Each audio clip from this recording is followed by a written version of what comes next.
네,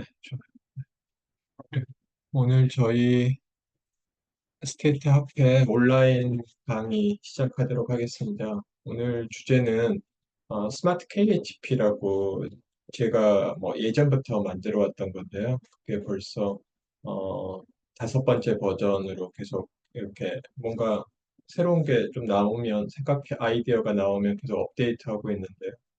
그래서 예전부터 만들었던 건데 이번에 가장 최근에 만든 스마트 KHP V5 이거 버전 5 이거 제가 좀 설명드릴게요. 그래서 어떻게 사용하는지 좀 복잡해서 뭐 잘 대충은 사용할 수 있는데 아무나 좀 잘 사용하려면 아무래도 이걸 만든 사람의 의도를 알아야 되지 않을까 싶어서 제가 한번 이런 자리를 만들어 봤습니다.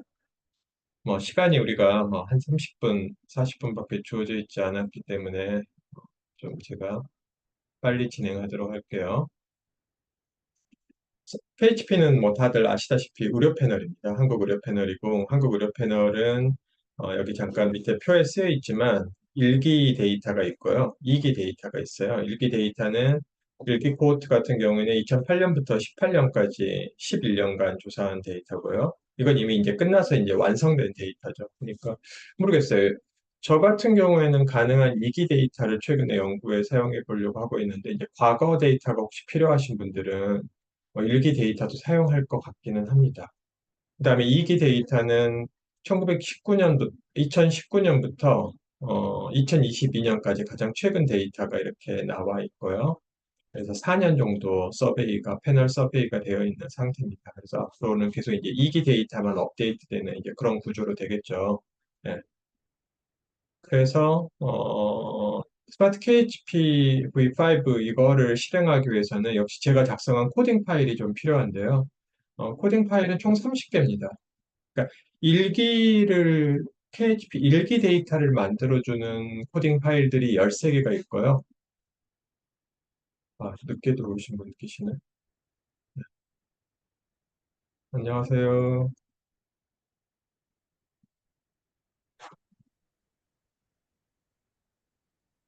들리시나요? 잘 들리시나요? 지금 들어오신 선생님 잘 들리나요?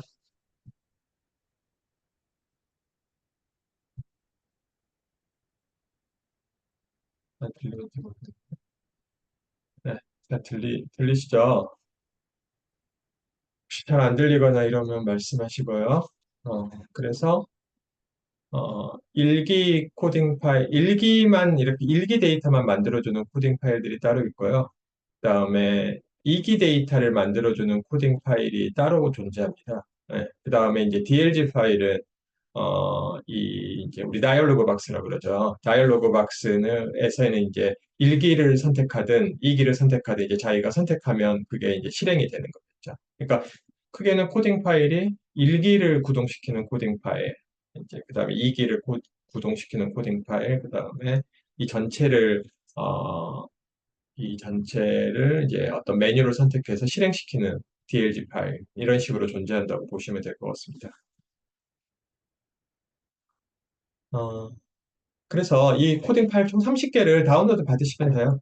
이제 제가 블로그에다가 올려놨으니까 여기 지금 30개인데 29개라 적혀 있네요. 총 30개 코딩 파일을 블로그에서 다운로드 받으시면 되고요. 그래서 다운로드 받아서 윈도우즈 사용자는 C에 A2의 S 폴더에 카피하시면 될 것 같습니다. 그러면 이제 똑같이 저랑 사용하실 수 있다고 보시면 될 것 같습니다. 여기 숫자가 좀 틀렸네요. 이거 30개고 이것도 30개인데 제가 숫자를 좀 잘못 썼네요. 내가 나중에 제가 업데이트 나중에 고치도록 하겠습니다. 그래서 이렇게 이제 총 30개의 코딩 파일들을 다운로드 받아서 설치하시면 이제 사용할 수 있는 거죠. 근데 이제 이게 되게 어려운 점이 제가 이 KHP 사용하면서 되게 어려운 점 중에 하나가 원 데이터를 그대로 사용하기에 좀 쉽지 않더라고요. 그러니까 이로 데이터를 그래도 우리가 다운로드 받아서 우리가 그 PHP에 신청하면 우리 사람들이 데이터를 보내주잖아요. 그래서 이제 처음에는 이제 그걸 그대로 사용해 보려고 했는데 이제 이 작업을 하는 데 있어서 너무 그 데이터를 그대로 사용하기에는 좀 어려움이 있어가지고 제가 좀 그 데이터를 약간 전처리 작업을 해버렸어요. 제가 그러니까 어떤 이런 그 스마트 KHP에서 작동할 수 있도록 어떤 전처리 작업을 했다고 보시면 될 것 같습니다. 근데 그 전처리 작업이라는 게 그 로 데이터를 뭐 크게 바꾸고 뭐 이런 건 아니고요. 거의 로 데이터를 그대로 다시 한번 뭔가 제가 생각한 구조로 이렇게 뭉뚱그렸다고 생각하시면 될 것 같아요. 그러니까 원 데이터는 거의 소실이 없다고 보시면 될 것 같습니다. 다만 뭐 제가 뭐 이상한 숫자, 뭐 우리 결측치를 그 사람들이 뭐 99나 뭐 9999 뭐 이런 식으로 쓰는데 그걸 제가 그냥 결측치로 바꿔버렸어요. 그거는 뭐 큰 문제는 아니잖아요. 그런 문제들은 어떤 결측치로 이상한 숫자가 쓰여 있으면 그걸 제가 미리 결측치로 다 변경해 버렸습니다. 그런 식의 전처리 작업을 했고요. 그래서 뭔가 이 KHP, 스마트 KHP 내에서 구동할 수 있도록 데이터 전처리 작업을 한 이 중간 파일들이라는 게 존재해요. 제가 그걸 인터미디어 파일이라고 이름을 지었는데 그 인터미디어 파일들은 저만 가지고 있는 거죠. 그러니까 그 데이터를 제가 제 개인 서버에 저장해 놨어요. 우리 뭐 인터넷에 접속해서 뭐 하고 그러잖아요. 그런 거 똑같은 것처럼 제 개인 서버에 다 이 인터미디어 파일이 한 4, 50개 정도 돼요. 그거를 제가 제 개인 서버에 저장해 놨고요.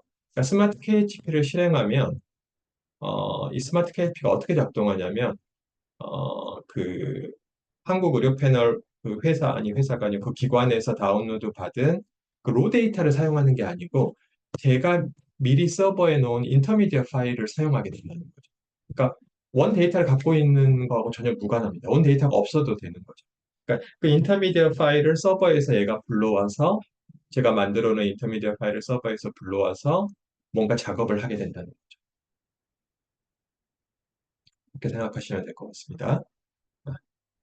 그러니까 원 데이터를 사용하고 있지는 않다. 근데 원 데이터와 거의 똑같은 데이터를 뭐 거의 한 99% 똑같은 데이터를 제가 서버에 미리 뭔가 작업을 해서 넣어놨고 그다음에 그걸 사용하게 된다. 그렇게 생각하시면 될 것 같습니다. 그럼 뭐 어떻게 너가 전처리 작업을 했어? PHP1 데이터를 전처리하는 과정은 제가 이제 두 파일로 작성을 쭉 했는데요. 그거는 뭐 따로 공개하진 않겠습니다. 그거는 이제 저만 알고 있는 거죠. 제가 어떻게 작업을 했는지. 네, 그렇게 생각하시면 될 것 같고요. 그래서 KHP는 아시다시피 이 가구원이 있고 그 밑에 이제 조사 웨이브가 있고 또 그 밑에는 그 에피소드라는 개념이 있는 거죠. 그러니까 약간 다른 패널 데이터하고는 구조가 달라요. 다른 패널 데이터하고는 그래서 이제 그런 3단계 구조로 되어 있는. 그러니까 우리가 병원을 방문하면 사람이 어떤 특정 연도에 2019년에 병원을 방문하면 한 번만 방문하는 게 아니잖아요. 여러 번 방문하잖아요. 그 여러 번 방문하는 각각의 기록을 에피소드라고 그러고 그 에피소드가 데이터의 마지막 레벨로 존재하는 거죠. 그래서 그것 때문에 조금 어려워요. 이게 복잡해요. 이 앱, 이게 일반적으로 패널 데이터라 그러면 2레벨이거든요. 뭐 가구 또는 가구원이면서 시간 이렇게 2레벨인데 얘는 사람들이 어떤 병원 진료 기록까지 분석하고 싶다. 그러면 이게 3단계 구조가 돼버리기 때문에 어떻게 보면 패널 데이터는 아닌 거죠. 그런 구조 하에서는. 그러니까 에피소드 레벨까지 가져온다 그러면 이게 어떻게 보면 패널 데이터는 아니에요. 이 구조 자체는. 스테타의 그 패널 데이터와 관련된 명령어들을 사용할 수는 없습니다. 뭔가 좀 자기가 작업을 해서 패널 데이터로 다시 만드는 일을 해야 된다. 근데 일반적으로 다른 거 노동 패널이라는 거는 그냥 바로 만들면 패널 데이터가 됩니다. 그래서 그런 좀 차이가 있다는 거고요. 그런 어려움 때문에 실제로는 아까 앞서 말씀드린 그런 제가 전처리한 데이터들을 만든 이유도 솔직히 이런 문제들 때문이에요.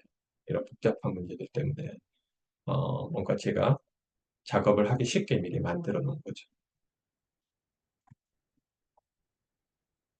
그래서 앞서 말씀드린 총 30개의 코딩 파일을 모두 설치한 후에 이제 그 다이얼로그 박스를 불러와서 이제 메뉴를 선택하면 스마트 KHP V5가 실행이 되는 거겠죠. 그래서 스테타 커맨드 윈도우에서 우리 다이얼로그 박스를 불러올 때 DB라고 쓰잖아요. DB 스마트 KHP V5라고 쓰면 될 것 같습니다. 이렇게 쓰면 되겠죠. DB 스마트 KHP V5 이렇게 쓰면 될 것 같습니다. 그럼 이렇게 나오는 거죠. 그래서 여기서 이제 뭐 사용하는 방법은 뭐 딱 보니까 나오잖아요. 요걸 선택하면 1기 데이터를 사용하겠다. 그 다음에 요걸 선택하면 2기 데이터를 사용하겠다. 그 뜻입니다. 자기가 지금 어떤 데이터를 만들 건지를 먼저 선택하시고요. 가령 뭐 2기 데이터를 만들겠다. 그러면 2기 데이터를 선택하는 순간에 이 내용이 전부 다 2기 데이터에 맞게 다 바뀌도록 구성해 놨습니다.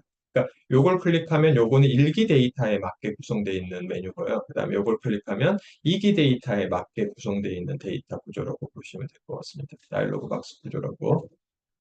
그래서 자기가 선택하시면 되고요. 그래서 여기는 이제 변수를 선택하는 거고요. 그 다음에 옆에 옵션스라는 탭에 가시면 이제 어떤 연도를 가져올 거야. 이 기를 제가 선택했기 때문에 2019년, 20년, 21년, 21년 이렇게 4개 연도가 나오는 뭐 나머지 메뉴들이 이렇게 나오게 됩니다. 그래서 이렇게 다이얼로그 박스를 불러와서 처음에 실행하실 때는 이렇게 다이얼로그 박스를 불러와서 뭔가 작업을 하시면 될 것 같습니다. 그래서 대화창의 맨 처음에 1기 데이터를 사용할 건지 2기 데이터를 사용할 건지에 대한 내용이고요. 그다음에 스마트 KHP 2008 요게 1기 데이터에 대한 명령어고요. 스마트 KHP 2019 요게 2기 데이터에 대한 명령어가 될 것 같습니다. 그럼 이걸 선택하면 아까 말씀드린 자동으로 하위 메뉴들 역시 모두 변경됩니다. 그 다음에 이제 가령 뭐 일기 데이터인 경우에는 보시면 이제 제가 IND 시트, 뭐 HH 시트, PHI 시트 이렇게 적어놨는데 이거는 그 코드북 있잖아요. 일기 데이터 코드북을 보시면 엑셀 시트에 그 IND 시트라는 게 있고요. HH 시트라는 게 다 있어요. 요거 그냥 그대로 가져온 거예요. 그 이름을. 코드북은 여기서 다운로드 받을 수 있습니다. 코드북 클릭하시면 여기 코드북 클릭하시면 코드북 클릭하시면 그 일기 데이터 요게 일기 데이터니까 일기 데이터의 코드북을 실행할 수 있는 거죠. 네. 그래서 일기 데이터의 엑셀 코드북을 보면 그 시트가 밑에 다 있거든요. 그 시트에 있는 그 시트로 가면 이제 변수들이 그 시트에 해당하는 변수들이 쫙 있는데 그 변수들을 여기다 지정하시면 될 것 같습니다. 가령 IND 시트에서는 그 엑셀의 그 코드북의 엑셀의 IND 시트에 있는 변수 이름을 여기다 쓰면 돼요. 근데 제가 미리 이렇게 몇 개 지정해 놨어요. 아, 왜냐면 뭐 자주 쓰는 것들을 여기다 넣어 놓으면 굳이 코드북 보지 않고도 그냥 클릭만 하면 되잖아요. 이런 식으로. 이런 식으로. 이런 식으로. 그다음에 C3, C11 이런 이름들이 전부 제가 마음대로 지은 게 아니고 이 코드북에 그렇게 이름이 적혀 있어요. 이 코드북의 IND 시트에 가면 C3, C11이라는 요런 변수들이 존재합니다. 그런 변수들의 이제 물론 의미는 여기 다 있고요. 그래서 이런 식으로 2019년, 그러니까 2기 데이터도 마찬가지죠. 2019년 데이터는 실제로는, 2019년 데이터는 2001기 데이터하고 달리 시트가 4개밖에 없어요. IND 시트, HH 시트, MS 시트, PHI 시트. 여기 보시면 이제 시트 이름이 이렇게 있잖아요. 근데 IND-CD, 뭐 IND-케어 이런 거 제가 만든 거예요. 제가 임의로. 그러니까 여기 코드북에 가시면 시트는 실제로는 IND, HHI, MS, PHI 이렇게 4개 시트밖에 없거든요. 근데 IND를 제가 몇 개로 좀 구분해 놨어요. IND 제너럴은 그 어떻게 보면 그 코드북에 일반적인 그 인디비주얼의 특성들에 관한 거고요. IND-CD라고 되어 있는 요건 뭐냐면 그 IND-CT를 보시면 만성질환이라는 파트가 있는데 그 부분에 관한 내용이고요. IND-케어는 가령 IND 그 CT에 들어가면 뭐그 장기 요양에 관한 부분이 있거든요. 그 장기 요양 관한 부분이 IND-케어가 될 것 같습니다. 그다음에 IND 뭐 HS, HR 이것도 다 거기 보면 그런 이름들이 다 쓰여 있어요. 그래서 그 부분 파트를 제가 이렇게 좀 나눠 놓은 거라고 보시면 될 것 같습니다. MS 같은 경우에는 의료 유형인데요. MS 시트 안에는 그 응급의료, I에는 인페이션트, 입원, 그 다음에 OU는 아웃페이션트 이렇게 3개 시트로 세 개 그 파트로 나눠져 있어요. 하나의 시트 안에. 그래서 그걸 각각 가져온 거라고 보시면 될 것 같습니다. 마지막 PHI는 그 민간 의료보험, 의료보험에 대한 연구하시고 싶은 분들은 PHI에 있는 변수들을 사용하시면 될 것 같습니다.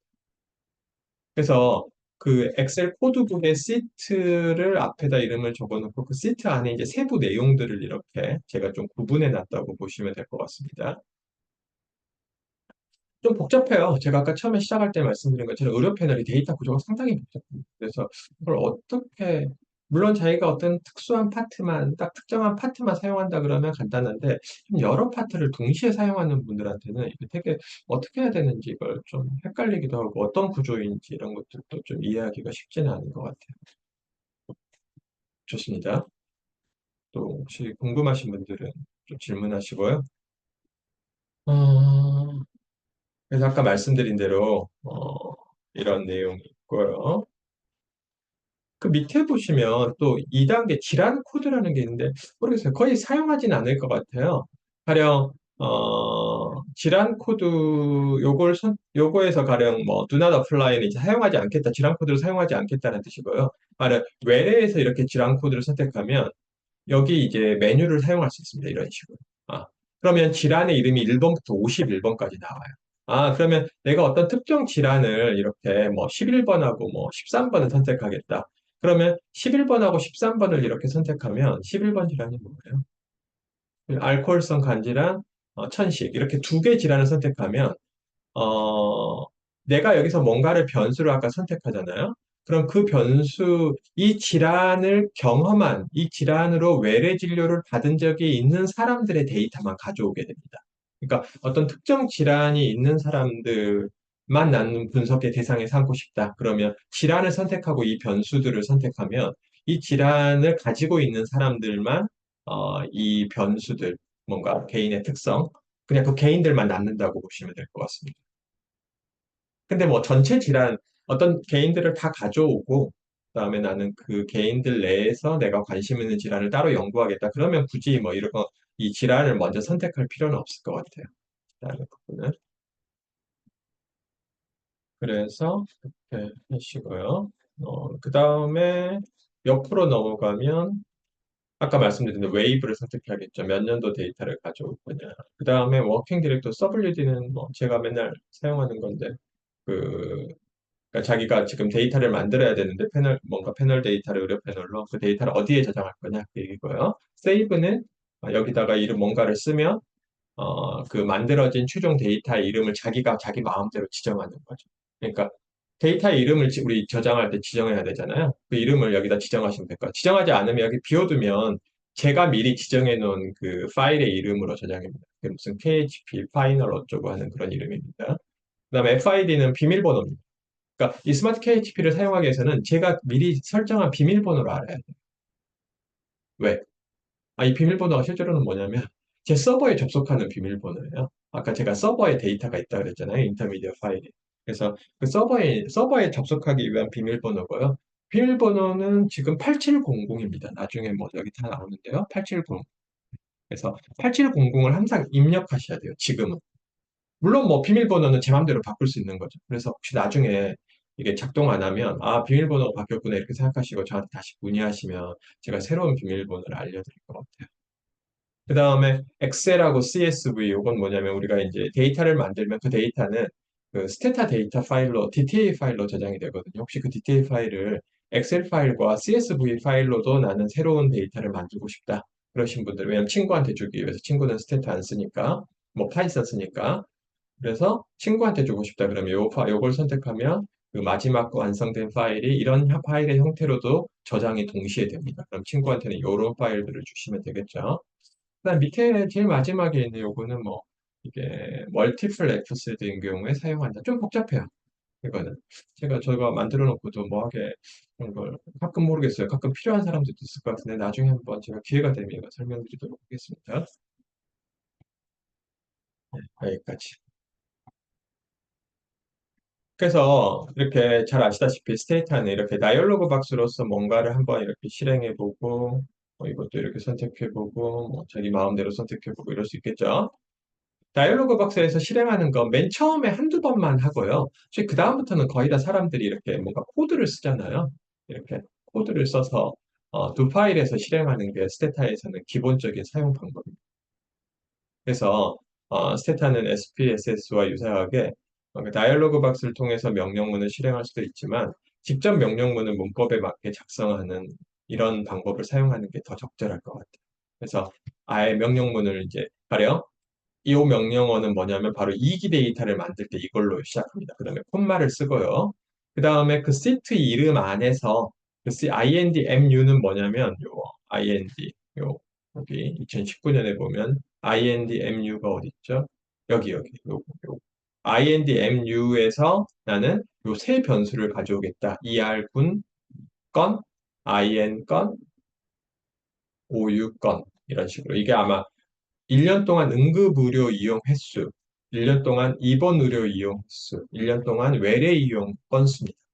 그러니까 어떤 지금 조사된 개인들이 있는데 그 개인들한테 물어봐서 1년 동안 너 응급의료 몇 번 갔어? 입원 몇 번 했어? 그 다음에 외래 몇 번 갔어? 라고 물어본 그게 나오는 거죠. 그 변수들이 나오는 거예요. 그 다음에 네개 연도에 대해서 나오고요. 비밀번호 나오고요. 그 다음에 WD 옵션, 아까도 말씀드린 것처럼, 야, 데이터 만든 다음에 여기다 저장해. 이 폴더에다 저장해. 어, 이 폴더에다. 그 다음에 세이브 옵션이 없는 거 보니까 따로 파일의 이름은 제가 지정하지 않았어요. 그러면 이제 아까 제가 말씀드린 대로 미리 제가 지정한 파일 이름을 뭐 KHP 언더바 뭐 파이널 어쩌고 하는 이런 이름으로 저장이 됩니다. 이 C템프 안에. 그래서 그 파일을 이제 사용하시면 될 것 같습니다. 그래서 이런 식으로 뭔가 코드를 사용하지 않는 거죠. 이 다이얼로그 박스는 처음에 이제 몇 번만 사용해 보고요. 그다음부터는 그 다이얼로그 박스로부터 완성된 코드를 이용해서 우리가 이 코드를 한번 잘 작성해 보자. 이 스마트 케이지를 사용하기 위해서 이런 일이 될 것 같습니다. 마지막으로 이제 그런 구체적인 한번 코드를 제가 예시로 보여드리도록 하겠습니다. 우리 다이얼로그 박스에서 이렇게 뭔가를 클릭하면 우리 선생님들 뭐 다들 아실 것 같긴 한데 이렇게 뭔가를 클릭하고 뭐 이렇게 자기 마음대로 이렇게 연도를 클릭하고 이렇게 한 다음에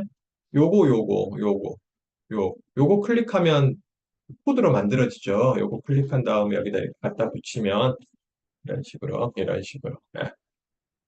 그래서 처음에 이제 사용할 때는 좀 그런 식으로 사용하시면 좋을 것 같아요. 그래서 처음에는 이제 다이얼로그 박스를 불러와서 몇 개를 이렇게 클릭해보고 자기가 원하는 데이터를 만들어보고 아까 밑에처럼 그 밑에 요 메뉴를 클릭해서 코드를 완성해서 이쪽으로 옮겨 붙이는 거죠. 그러면 코드가 이렇게 만들어지는 거구나. 그럼 여기서부터 뭔가 수정을 해 나가는 거죠. 여기 비밀번호가 빠졌구나. 이런 식으로. 그 다음에 워킹 디렉토리가 빠졌구나. 뭐 이런 식으로 써보는 거죠. 네, 이런 식으로. 그래서 이런 식으로 코드를 완성하시면 될 것 같습니다. 그래서 첫 번째 예제는, 가구 레벨 변수하고 개인 레벨 변수를 한번 제가 선택해 볼게요. 그러니까, 가령, 가구에서는, 뭐, 가구의 거주 시도, 그 다음에 가구의 총소득 변수, 이 두 개 변수를 선택하고 싶은 거죠. 여기 보시면, HH 안에 HH가 가구 레벨이죠. 요 HH 안에 거주 시도, 가구 총소득,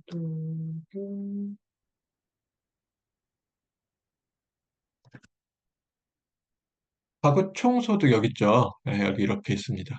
물론 여기 있는 변수들만 선택할 수 있는 건 아닙니다.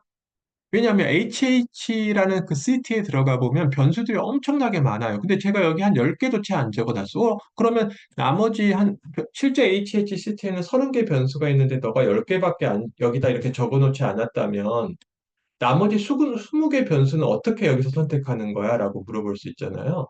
그 나머지 20개 변수는 그냥 여기다 쓰면 돼요. 그 변수 이름을 뭐 AAA 이런 식으로. 어. 그 변수 이름은 어떻게 할 수 있나요? 이 코드북에 있다니까. 이 코드북 보시면 HH 시트 들어가면 변수 이름들이 쫙 있는데 그 변수 이름을 여기다가 쓰시면 됩니다. 여기다가 계속 자기가 만약에 여기에 없으면 내가 찾는 변수가 여기에 없으면 이 뒤에다가 그냥 쓰면 돼요. 자기가. 저는 그냥 앞에 자주 쓸 거로 예상되는 몇 개 변수들만 이렇게 설정해 놨어요. 여기서. 나머지 변수들은 그냥 코드북에서 찾아와서 뒤에다가 써주시면 될 것 같습니다. 그래서 이런 식으로 가구 레벨 변수를 선택했고요. 그 다음에 개인 레벨 IND 제너럴에서 HHRE의 가구주와의 관계, 그 다음에 성별, 그 다음에 의료 보장 형태 세 개 변수를 불러오고 싶대요.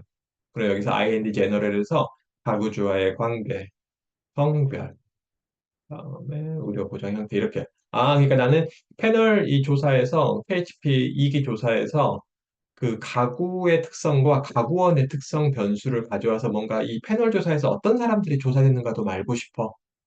뭐 그런 일을 지금 이 사람이 하고 싶은 거죠. 그러면 이렇게 선택하시고, 너 다른 거 관심 없어, 다른 변수는. 그럼 선택 안 하면 되고요. 그다음 옵션스로 넘어가서 여기서 2019년, 2022년, 나 다 불러와. 네 개년도 다 불러와. 라고 이렇게 하이픈을 쓰면 됩니다. 물론 뭐 한 개씩 연도를 써도 되고요. 하이픈을 써도 되고요. 뭐 자기 마음대로 쓰면 됩니다. 하나씩 쓰기 귀찮으니까 2019-2022 제가 이렇게 썼어요. 여기 이제 비밀번호 써야겠죠. 8700. 그다음에 여기다가 이제 C에 캠프 뭐 이런 식으로 제가 이름 그 워킹 디렉토리를 제 워킹 디렉토리를 지정했습니다. 그럼 이제 요거 선택하면 된다 그랬잖아. 요거 선택하면 요거 클릭하면 이런 식으로 되는 거죠. 제가 워킹 디렉토리는 여기 미리 설정했네. 여기서 제가 설정했으니까 이제 저는 여기를 워킹 디렉토리로 설정한 거죠. 그러니까 워킹 디렉토리를 쓰지 않으면 당연히 자기가 CD로 설정한 디렉토리가 워킹 디렉토리가 됩니다. 그래서 이제 이렇게 하면 요 변수들 불러오고 2019년 비밀번호 이렇게 해서 여기 이렇게 실행하면 되겠죠. 일곱 번째 라인과 여덟 번째 라인을 이렇게 실행하시면 스테타에서 이제 돌아가게 됩니다. 돌아가고 있죠. 뭔가 작성이 되죠. 네, 다 완성됐어요. 그래서 최종 만들어진 파일의 이름이 php2019 파이널이라는 데이터가 저장됐다. 너의 워킹 디렉토리 안에 저장이 됐다라는 걸 알 수 있습니다. 그래서 여기 이렇게 데이터가 만들어져 있습니다. 그래서 여기 변수의 이름을 보시면 당연히 가구 아이디, 개인 아이디, 그 다음에 조사 연도, 그 다음에 아까 그 가구 레벨, HH 레벨에서 온 애들은 앞에 HH라고 대문자로 제가 자동으로 생성되게 만들어 놨어요. 그 다음에 IND에서 온 변수들은 앞에 대문자로 IND라고 이렇게 붙게 만들어 놨습니다. 그러니까 이건 제가 변수들이 하도 많으니까 어디에서 왔는지 사람들이 좀 알면 좋을 것 같다. 그래서 이 age라는 변수는 ind라는 그 city에서 온 거구나라는 걸 알 수 있어요. 근데 여기 보시면, 여기 보시면, 어, 개인 연령하고 교육 수준 변수는 여기서 실제로 선택하지 않았거든요. 원래 여기서 선택해야 되는데, 여기에는 연령하고 교육 수준이라는 가장 중요한 두 개의 변수가 없어요. 왜 없냐면, 제가 일부러 빼놨어요. 왜? 얘는 무조건 만들라고 시키는 거죠. 그러니까 연령하고 교육 수준 변수는 선생님들이 선택하지 않더라도 얘는 무조건 이 변수를 만듭니다. 그러니까 선생님들은 그 두 변수는 잊어버려도 돼요. 잊어버려도 무조건 얘가 생성을 해요. 보세요. 여기 있잖아요. 여기 연령하고 교육 수준. 이렇게. 그러니까 이 두 변수는 워낙 중요한 변수니까 선생님들이 무슨 일을 하도 아마 이건 쓸 거야 라고 제가 예상해서 이 두 변수는 무조건 만들라고 제가 시켜버린 거예요. 그러니까 이 age하고 education 레벨 이 두 개의 변수는 선생님이 따로 지정하지 않으셔도 됩니다. 그럼 얘는 알아서 무조건 만들어. 이 변수를 이렇게. 아까 지정한 변수를 실제로는 요거하고 요거 요 세 개 변수거든요. 그러니까 뭐 나머지 변수들은 제가 좀 필요해서 만들어 놓은 변수들이에요. 그래서 이런 식으로 코드를 실행하시면 될 것 같습니다. 뭐 이거는 이제 세이브 옵션을 쓰니까 요 파일의 이름으로 만들어라. 온라인 특강 예제 1번으로 만들어라. 예제 데이터 파일의 이름을. 그러면 이제 제가 이게 아까 막 뭔가 이 중간에 실행되는 과정이 이렇게 있잖아요. 이런 실행되는 과정. 뭔지 모르겠지만 이 실행되는 과정이 결국 아까도 제가 말씀드린 것처럼 제 개인 서버에 있는 그 인터미디어 파일들을 얘가 가져오는 과정입니다. 따라서 인터넷에 접속이 안 되면 이게 작업이 안 돼요. 반드시 인터넷 접속된 상태에서만 이걸 사용할 수 있습니다. 그리고 제 개인 학교에 있는 제 개인 서버가 문제 없이 작동하고 있어야 돼요. 가끔 학교에 정전이 돼가지고 서버가 작동을 안 하는 경우가 있어요. 하루 이틀 동안. 그러면 이제 이 인터넷 접속이 돼도 이 스마트 KHP는 작동하지 않는 거죠. 왜? 제 개인 서버가 지금 먹통이니까. 정전으로 인해서. 그런 경우가 가끔 있습니다. 학교에 정전이 자주 되더라고요. 어, 그때는 또 작동 안 해요. 실제로는 그런 문제 때문에 개인 서버에서 자꾸 데이터를 가져오다 보니까 서버가 문제면 그럼 이 작업을 못 하는 거 아니야? 맞아요. 그렇게 돼요. 그래서 사람들이 어떤 걸 원하냐면 아까 너가 서버에 넣어놨다는 인터미디어 파일을 나한테 직접 주면 안 돼? 그러면 내가 내 C 드라이브, 내 컴퓨터에 넣어놓고 그걸, 그 데이터들을 사용하게 해서 이 스마트 KHP를 작동하게 할 수는 없어? 원래는 그렇게 하는 게 맞는 거죠. 어. 그러면 이제 제 개인 서버가 필요 없는 거죠. 근데 뭐 그렇게 해도 상관은 없는데요. 제가 뭐 그 데이터를 드리는 건 상관은 없는데 뭐 굳이 불편하게 데이터를 갖고 있을 필요는 없고 그 데이터가 또 수시로 업데이트 되거든요. 그러니까 제가 업데이트 될 때마다 선생님한테 드리고 이러는 게 되게 불편해요. 그냥 제 서버에다 넣어놓고 그냥 제 서버에서 제가 업데이트를 해버리고 사람들은 서버에 있는 데이터를 가져다 쓰고 이런 식으로 하는 게 훨씬 편리하거든요. 음. 그래서 일단은 지금 제가 서버에 넣어놨는데 아까도 말씀드린 서버가 작동이 안 하면 이게 모든 게 불가능해져 버린 일이 됩니다.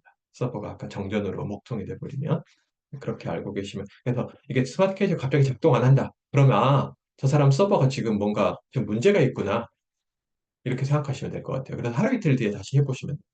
근데 뭐 당장 일해야 되는데 하루 이틀 뒤에 하라는 것도 좀 황당하죠. 좋습니다. 그래서 이런 식으로 데이터를 그다음에 이렇게 데이터를 불러오면 가령 아까 저장한 데이터를 불러온 다음에 이제 무슨 작업을 하는 거죠. 아, 각 연도별로 가구가 몇 가구가 조사돼 있어, 몇 가구가 조사돼 있어, 뭐 이런 얘기고요. 이거는 뭐 연도별로 몇 명의 개인들을 조사하고 있어, 뭐 이런 얘기입니다. 뭐 이런 것들은 우리 선생님들이 좀 간단하게 이 코드가 무엇인지 좀 이해하시면 좋을 것 같고요. 이런 변수들은 제가 실제로는 미리 만들어 놨어요. 보시면 아시겠지만 여기 여기 제가 미리 만들어 놨어요. 이게 그 개인을 태그하는 거거든요. 개인을 태그하는 건데 그러니까 개인이 한 연도에 한 연도에 그 개인이 중복으로 나오는 경우를 고려해서 개인이 한 번만 한 번 나오는 그 시점을 태깅한 거죠. 태깅한 거죠. 그러니까 그래서 요걸 이제 이용하면, 요걸 이용하면, 요 변수를 이용하면, 각 연도별로 개인이 몇 명 조사됐는지 알 수 있습니다. 요거는 요렇게 뭔가 태그 1이라는 변수를 만들어서 태그 1이 1인 경우에 이어를 카운트해라. 뭐 이런 식으로 제가 명령을 주면 각 연도별로 지금 가구가 몇 명인지를 알 수 있는 거죠. 가구가. 그러니까 2022년에는 5,668 가구가 조사가 돼서 12,000명이, 12,000명이 조사가 된 거죠. 12,000명의 가구원이. 그러니까 한 가구에 한 2.3명 정도 조사된 거죠. 그렇게 생각하시면 될 것 같습니다. 그 다음에, 가구, 이제 의료비 변수가 되게 중요하잖아요.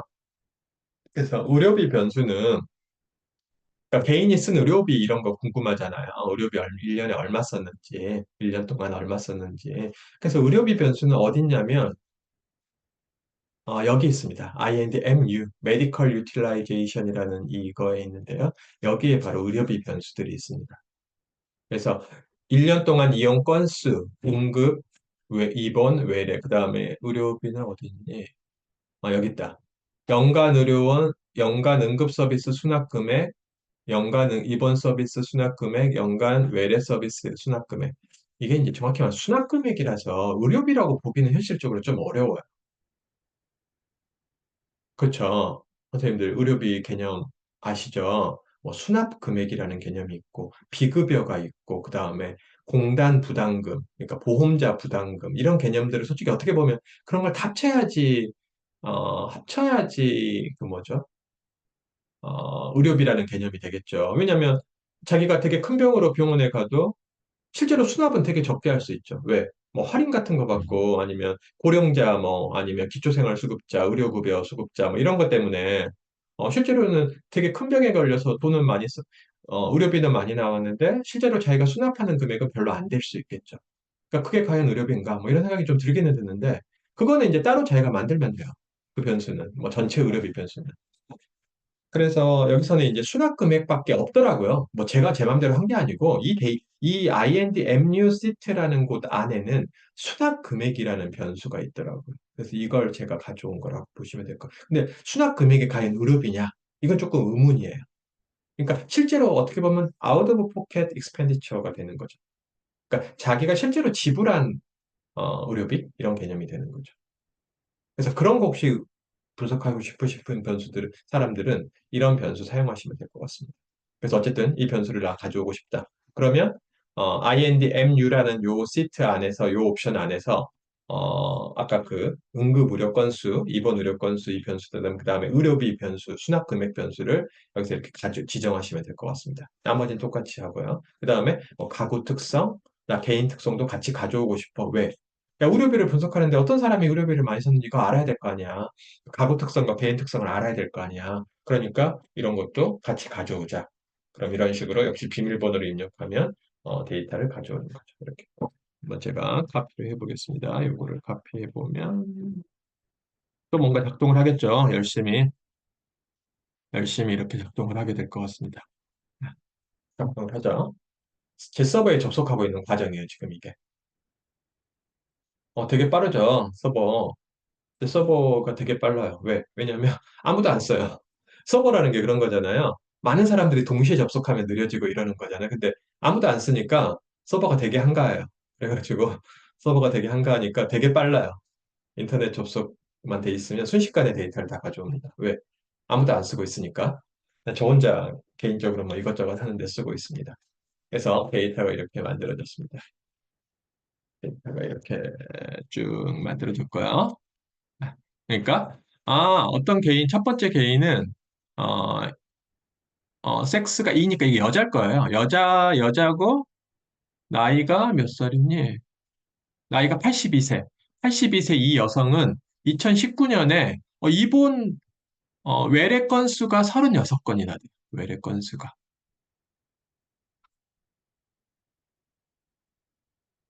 그렇죠? 응급은 한 건도 없고요. 그 다음에 입원도 한 건도 없고요. 외래 건수가 이렇게 되고 그 다음에 이분은 그 외래에 대한 수납 금액이 5천 원. 1년에 5천 원밖에 수납을 안 했다고? 뭔가 이상한데, 이분? 이분 뭐 거의 그 의료급여 수급자 같은데, 그러면? 모르겠어요. 거의 돈을 안 낸 것 같아요. 네. 그럼 두 번째 분은 5만 5천 원. 네. 어디 좀 돈 많이 냈을 것 같은 사람. 이런 사람들은 보면 44세인 이런 사람들은 41건에 415만 원. 되게 외래 진료비를 많이 쓴 거죠. 수납 금액이. 근데 수납 금액이 정확히 두 가지죠. 수납 금액 안에는 두 가지 포션으로 구성되어 있죠. 컴포넌트로 구성되어 있죠. 비급여하고 본인 부담금이 두 가지. 그러니까 수납 금액은 실제로는 비급여 플러스 본인 부담금의 합계라고 보시면 될 것 같습니다. 근데 이제 그러니까 공단 부담금 이런 거는 지금 수납 금액에서 빠져 있는. 아마 이런 분들은 되게 공단 부담금이 실제로는 높을 거예요. 이 나이 드신 분, 의료급여 이런 분들은. 그래서 이렇게 의료비 변수들, 그래서 뭐 이런 의료비 변수들을 이용해서 1인당 평균 수납 금액이 얼마인지 뭐 이런 거 계산할 수 있을 것 같아요. 제가 간단하게 여기 계산해 놨는데요. 어, 한번 뭐 보시면 될 것 같습니다. 그래서 1년 동안 의료 이용 한 적이 있는 개인으로 한정하면 응급실 수납 금액은 응급실에 가면 평균 10만 원 쓴다 이 얘기고요. 입원은 한 번 한 번 입원이 아니구나. 1년 동안 평균적으로 입원한다면 내가 1년 동안 의료비는 약 195만 원, 외래는 약 58만 원 정도 쓴다라고 보시면 될 것 같습니다. 수납 금액입니다. 그래서 마지막은 가구원 특성에다가 병원 방문 레벨, 이게 바로 에피소드 레벨인데요. 외래라는 게 아까 30 몇 번씩 막 1년에 방문하니까 그럼 나는 그 30 몇 번의 모든 외래 기록을 다 가져오고 싶어. 그럴 수 있잖아요. 30 몇 번의 외래 그 기록을 다 가져오고 싶어. 아까 사람별로 외래가 뭐 어떤 사람은 5번, 어떤 사람은 30번 이렇게 합계만 나와 있는데 나는 각각의 외래 진료 기록을 다 가져오고 싶어. 그러면 이런 병원 방문 레벨, 이 에피소드 레벨 데이터를 가져와야 됩니다. 그게 바로 MSOU가 바로 MS가 그 병원 방문 레벨이고요. 이게 OU가 바로 그 외래 진료거든요. 그러니까 외래 진료의 기록들을 가지고 오고 싶어. 그럼 어떤 변수를 가지고 올 거냐? 뭐 외래 진료한 날짜, 뭐 외래 진료한 질환 이름, 뭐 외래 진료비 구체적으로 이게 아까 제가 그랬잖아요. 진료비라는 게 뭐 수납금액, 비급여, 본인 부담금, 공단 부담금, 뭐 또 뭐 할인 금액 뭐 이런 식으로 여러 가지 항목으로 구성되어 있는데 그 항목들은 제가 아까 말씀드린 뭐 제가 마음대로 만들어낸 게 아니고 코드북에 보시면 다 나와 있습니다. 그래서 그런 변수들을 여기서 이렇게 가져오는 거죠. 이게 외래비의 구성 항목이라, 의료비의 구성 항목이라고 보시면 될 것 같습니다. 그래서 이런 식으로 보면 이걸 카피해서 이쪽으로 가져오면 다시 한번 실행해 보도록 하겠습니다. 그럼 세 번째 데이터가 완성이 되는 거죠.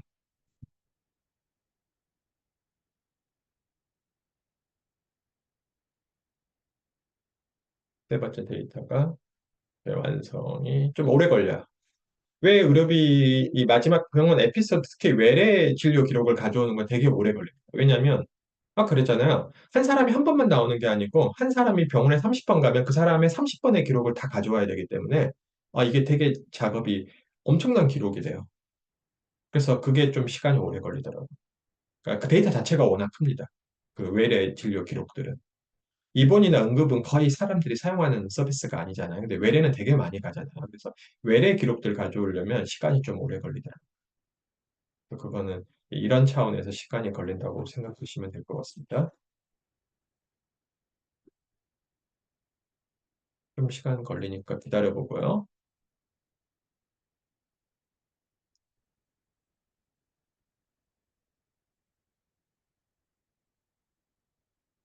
오래 걸리네.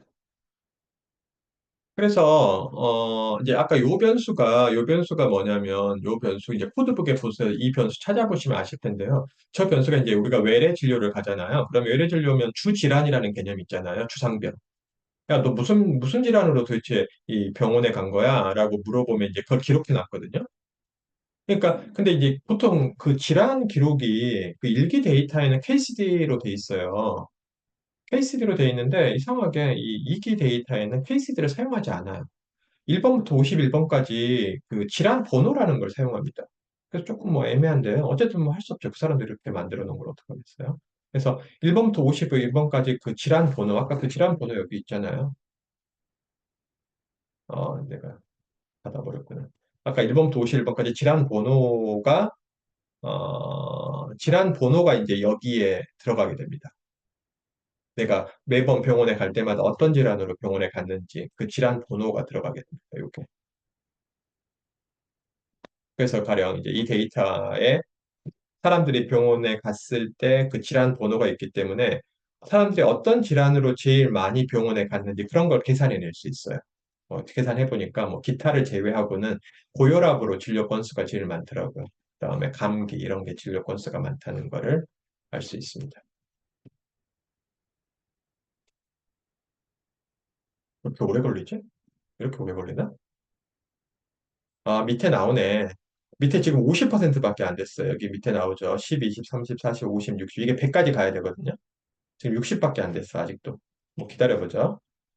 어, 그 다음에 제가 이거 좀 오타가 있어가지고 오타 좀 고쳐야겠네. 오타가 너무 많네. 비급여인데 여기 비급역이라고 돼 있네요. 급하게 만들다 보니까 제가 오타가 좀 있는데. 그 다음에 이제 그 MS312라는 요 변수가 뭐냐면, MS312라는 변수가 뭐냐면, 코드북 보시면 아시겠지만, 비급여 진료비예요. 그러니까 우리가 이제 병원에 가면 비급여 진료비라는 걸 내는 경우도 있고 뭐 안 내는 경우도 있고 그런데요. 그러면 내가 여기서 궁금한 게 이 데이터에서 궁금한 게 이 결과에서 궁금한 게 뭐냐면 그러면 각 진료 건수마다 비급여 진료비가 지금 나와 있는데 어 비급여 진료비가 평균적으로 가장 높은 질환의 번호는 무엇이야? 그러니까 어떤 질환으로 우리가 병원에 가면 비급여 진료비가 가장 높아? 라는 걸 제가 한번 계산해 보고 싶었던 거예요. 그러려면 이런 식으로 간단하게 코드를 써서 보면, 비급여 진료비는 요거는 아마 뭐 기타인 것 같고요. 2022년의 경우에는 34번 질환으로 가면 평균 3만 8천 원 정도 비급여 진료비를 내. 34번 질환. 34번이 근데 질환이 뭐냐면 임신 관련 질환이에요. 우리가 뭔가 임신한 그 여성들이 병원에 가면 의외로 비급여 진료비를 많이 내는구나. 그러니까 임신 관련해서는 비급여 항목이 되게 많다는 걸 알 수가 있어요. 뭐 저출산 이러는데 무슨 이렇게 또 비급여 임신 관련해서 돈을 많이 내야 되는지 모르겠지만 의외로 그러니까 비급여 진료비가 임신 관련해서 많다는 걸 알 수 있습니다. 그다음에 두 번째는 23번 질환에서 비급여 진료가 평균 2만 4천 원. 23번은 추간판 장애 디스크. 어디 허리 아프고 이런 사람들 비급여 진료비 병원에서 아마 정형외과 이런 데서 비급여 진료 많이 하나 봐요. 그래서 24,000원 정도라는 걸 알 수 있습니다. 그래서 제가 진료비 항목, 비급여 항목과 그다음에 진료 코드 번호 이걸 이용해서 이런 정보들을 제가 알 수 있다는 걸 확인했습니다. 아이또 돌아가나? 다 됐다. 다 됐죠. 그럼 이렇게 마지막으로 제가 보여드리고 싶은 거는 이렇게 개인이 있으면 여기 보세요. 개인 번호가 똑같죠. 개인 번호가 똑같은데 이 똑같은 개인이 이렇게 여러 번 나오는 이유는 뭐냐면 이 사람이 병원을 여러 번 간 거야. 보세요. 요 사람이 병원에 2019년 11월 18일에 갔고요. 2019년 12월 12일에도 병원 갔고요. 2019년 2월 28일에도 병원 갔고요. 이 사람이 병원에 여러 번 간 거야. 외래 진료를. 갈 때마다 돈을 얼마 냈는지 여기 이렇게 나온다. 돈을 얼마 냈는지. 이분 아마 무슨 하여튼 거의 돈을 안 내요. 뭐 의료급여 환자거나 그런 거. 이런 식으로 우리가 진료 기록들에 대해서 이 에피소드 레벨에 대해서 알 수 있습니다. 그래서 여기까지가 제가 오늘 설명드리고 싶은 내용이고요. 어, 설명하다 보면 이게 뭐 몇 시간으로도 부족해요. 왜냐하면 제가 이 안에 뭔가 숨은 기능들을 되게 많이 만들어 놨거든요. 근데 제가 시간 관계상 그것까지 다 설명드리기는 어려울고요. 아주 기본적인 기능들만 제가 설명을 드렸습니다. 혹시 우리 선생님들 질문 있는 분들 질문해 보실까요? 질문 있나요? 제가 혹시 만든 스타타 13으로는 안 되나요? 13이요? 네네. 저한테 13이 아, 있어가지고. 그러시구나. 오래되고 있어가지고. 네. 죄송합니다. 이게 제가 만들 때 15 이상에서만 작동되게 아, 만들었거든요. 아마 네. 13에서는 뭐 명령어 이런 게, 올드 해가지고 아마 작동 안 할 거야, 아마. 이게. 아, 네. 알겠습니다. 15 이상인 경우에만 사용할 수 있도록. 네. 그래요. 우리 선생님, 한번 또 질문하신 분이 있네요. 아동에 대한 데이터도 있나요? 아동에 대한 데이터란 게 무슨 말이죠? 연령을 보면 되죠. 아까 제가 연령별로 자동으로 만들어진다 그랬잖아요. 그럼 연령에서 그 특정 연령 이하인 사람들만 가져오면 그게 아동 아닌가요? 또 질문 있나요?